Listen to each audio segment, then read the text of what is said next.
Halo, assalamualaikum warahmatullahi taala wabarakatuh. Jumpa lagi di channel Indra Edu. Untuk kali ini Indra Edu akan membahas materi mata pelajaran PPKN kelas 7 bab baru yaitu bab 4 subbab judul besarnya yaitu tentang keberagaman suku, agama, ras dan antar golongan dalam bingkai Bhinneka Tunggal Ika. Adapun subbab pembahasan yang pertama yaitu tentang keberagaman dalam masyarakat Indonesia. Oke, bagi teman-teman yang belum mensubscribe channel ini, silahkan bantu subscribe terlebih dahulu. Jangan lupa aktifkan tombol loncengnya dan juga boleh komen dan juga share kepada teman-temannya supaya bisa menebar manfaat yang lebih banyak lagi. Adapun pembahasannya yang pertama yaitu tentang faktor penyebab keberagaman masyarakat Indonesia, yang kedua adalah keberagaman suku, yang ketiga adalah keberagaman agama dan kepercayaan, yang keempat adalah keberagaman ras, yang kelima adalah keberagaman antar golongan. Oke, pembahasan yang pertama yaitu tentang faktor penyebab keberagaman masyarakat Indonesia. Oke, sebelum kepada pembahasan, silahkan persiapkan pulpen sama bukunya supaya ada materi-materi penting bisa dicatat oleh buku catatan kalian. Faktor penyebab keberagaman masyarakat Indonesia itu keberagaman dalam masyarakat Indonesia sudah menjadi ketetapan Tuhan yang Maha Kuasa, ya.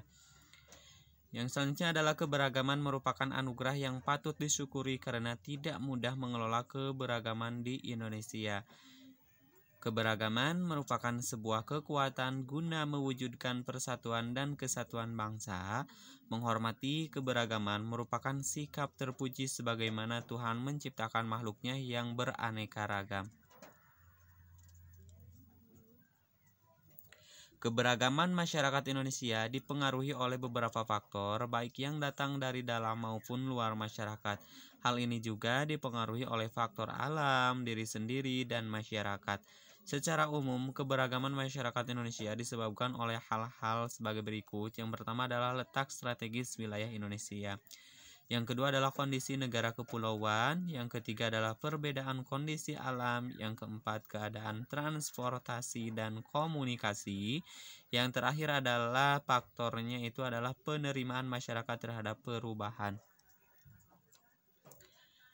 Pembahasan yang kedua yaitu tentang keberagaman suku. Suku bangsa disebut juga etnik. Suku bangsa merupakan gabungan sosial yang dibedakan dari golongan-golongan sosial karena mempunyai ciri-ciri paling mendasar dan umum berkaitan dengan asal-usul dan tempat asal serta kebudayaan. Ciri-ciri mendasar yang membedakan suku bangsa yang satu dengan yang lainnya antara lain adalah bahasa daerah, adat istiadat, sistem kekerabatan, kesenian daerah, dan tempat asal. Beberapa suku bangsa di Indonesia asal daerah tempat tinggal antara lain adalah di Pulau Sumatera. Terdapat suku Aceh, Gayo, Alas, Batak, Minangkabau, dan Melayu. Sedangkan di Pulau Jawa terdapat suku Jawa, Sunda, Baduy, Samin. Lalu di Kalimantan terdapat suku Dayak.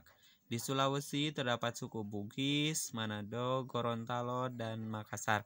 Terus juga di kawasan Maluku terdapat suku Ambon, Sangir, Talaud, Ternate. Kawasan Bali dan Nusa Tenggara terdapat suku Bali, Lombok, Bima, dan Timur. Papua terdapat suku Asmat dan suku Dani.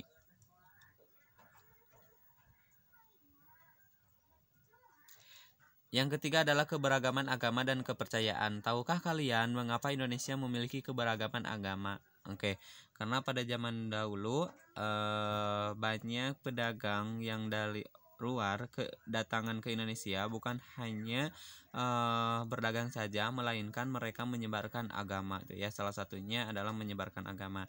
Nah, ajaran agama Islam dibawa oleh pedagang Gujarat dan Parsi sekitar abad ke-13, sedangkan ajaran agama Hindu dan Buddha dibawa oleh bangsa India yang sudah lama berdagang dengan Indonesia. Lalu kedatangan bangsa Eropa membawa ajaran Kristen dan Katolik, sedangkan pedagang dari Cina menganut agama Konghucu atau menyebarkan agama Konghucu. Agama mengajarkan kepada umatnya agar berbuat baik dan benar. Nah, dengan adanya perbedaan agama ini, jangan sampai kita menjadi terpecah belah karena gara-gara berbeda kepercayaan. Nah, dengan adanya berbeda kepercayaan ini, maka kita sepatutnya untuk melaksanakan toleransi, artinya saling menghargai kepercayaan teman kita ataupun orang lain, ya. Yang selanjutnya adalah keberagaman ras. Istilah ras berasal dari bahasa Inggris race. Dalam Undang-Undang Nomor 40 Tahun 2008 tentang penghapusan diskriminasi ras dan etnik menyebutkan bahwa ras adalah golongan bangsa berdasarkan ciri-ciri fisik dan garis keturunan. Setiap manusia memiliki perbedaan ras dengan manusia yang lainnya karena adanya perbedaan ciri fisik seperti warna kulit, warna dan bentuk rambut, bentuk muka, ukuran badan, bentuk dan warna mata, dan ciri-ciri fisik yang lainnya. Oke, ini kenapa di Indonesia banyak ras atau lebih tepatnya adalah perbedaan ciri fisik, ya, karena ini banyak yang berdatangan dari negara luar atau orang asing ke Indonesia, sehingga mereka tinggal atau menetap di negara kita atau menikah dengan keturunan dari asli orang Indonesia, sehingga bentuk muka, ukuran badan, dan warna mata dan ciri-ciri fisik yang lainnya itu hampir sama dengan mereka atau keturunan dari orang luar atau orang asing tersebut. Yang selanjutnya adalah keberagaman antar golongan. Dalam sosiologi, adanya lapisan masyarakat yang disebut stratifikasi sosial atau disebut juga kelas sosial. Adanya perbedaan kelas dalam lapisan masyarakat menyebabkan terjadinya penggolongan kelas-kelas secara bertingkat. Nah, stratifikasi sosial ini dibagi ada kelas atas, ada kelas menengah, dan juga kelas bawah. Nah, biasanya stratifikasi sosial atau tingkatan kelas-kelas sosial dalam masyarakat itu bisa dilihat dari status pekerjaannya atau penghasilannya, gitu ya. Bisa juga dilihat dari tingkat pendidikannya, ya, seperti itu. Terus juga kesatuan-kesatuan sosial dan organisasi kemasyarakatan. Meskipun berbeda-beda golongan, namun seluruh warga negara hidup dalam suatu ikatan yang kuat, tanah air Indonesia. Semboyan Bhinneka Tunggal Ika yang merupakan ciri bangsa Indonesia harus selalu dilestarikan dan dijadikan dasar sebagai persatuan dan kesatuan bangsa.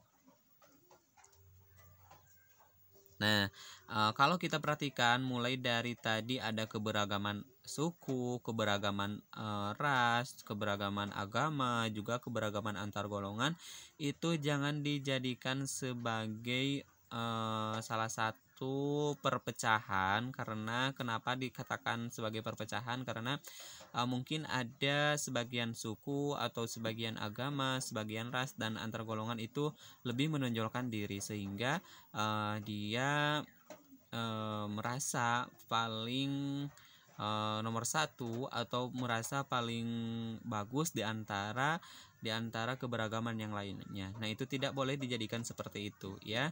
Akan tetapi dengan adanya perbedaan ini kita harus bersatu dalam segala hal, ya. Salah satunya adalah dengan cara bertoleransi, gitu ya, atau menghargai kepercayaan orang lain, menghargai ras orang lain, menghargai suku orang lain, dan menghargai antar golongan orang lain, ya. Jangan sampai merasa diri kita itu yang paling benar atau golongan kita itu yang paling atas, gitu ya, seperti itu. Sekian dan terima kasih, semoga bermanfaat. Jangan lupa tekan tombol subscribe, like, dan juga komen. Assalamualaikum warahmatullahi taala wabarakatuh.